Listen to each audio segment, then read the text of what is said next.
Hey there, everybody. How's it going? I have a really confrontational personality, if you can believe it or not. Right? I love to kind of get in people's face. I love to debate. I love to argue a little bit. I love to be memorable, whether that be a good thing or a bad thing.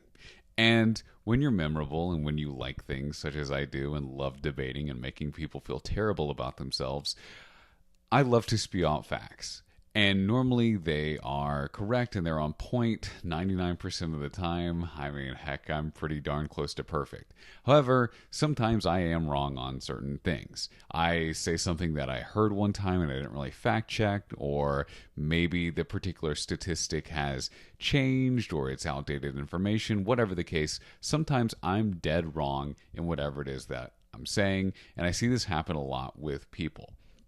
And I don't necessarily think, obviously, it's not a good thing, but it's not necessarily an end all be all situation if you say something that you're wrong on and someone calls you out for it.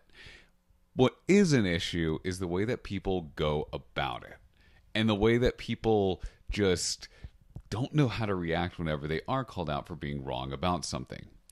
Perfect example, right? If I'm talking to a friend of mine and I say something to the effect of, 3 out of 5 guys are on, I don't know, testosterone boosters by the age of 3, which sounds pretty credible. And then he goes, no, Joe, actually, the current statistic is 4 out of 5 guys are on testosterone boosters by the age of 3. Well, this makes me look really stupid. So what do you do?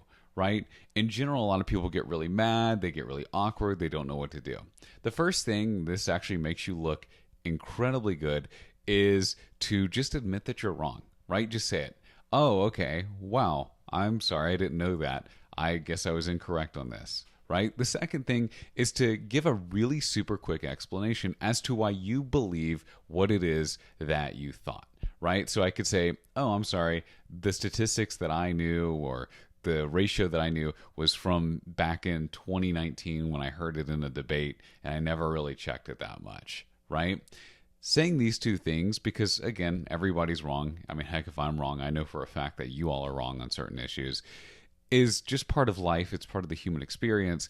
However, how you go about, this negative experience is really what makes you and what makes people have a much better opinion of you. So if you're wrong about something, to summarize this all up, is one, just admit it, right? Admit fault. Say, I'm sorry, I was incorrect on this thing. And then say, here's why I thought this. And then if you really want the cherry on top, right, you really want to tickle the other person's chest hairs and make them feel just amazing and like they got oil rubbed all over themselves, right? What you can say is, from now on, I'll start saying this, or I won't bring up this point again. Because what this does is this lets the other person know that not only do you acknowledge that you're wrong, but you acknowledge that they're right on the particular matter. And only say this if you are 110% sure that what they're saying is 110% correct, right? Don't go around giving this out willy-nilly. And when you do that, this is going to make the other person not only respect you a little bit more because you were, open and honest about being wrong, but it's also going to make them like you a lot more too. Even if they absolutely hate your guts, the fact that you are acknowledging that they were right on something and you're not is just so attractive to them. They might even give you a little smooch. Who knows? Can't say. Anyways, thanks for watching my video. I wanted to make this kind of brief because this is something that's been happening to me recently. And just, kind of keep getting into these conversations with people about how they're wrong about something and I'm right as usual. And anyways, take care. Have a nice day.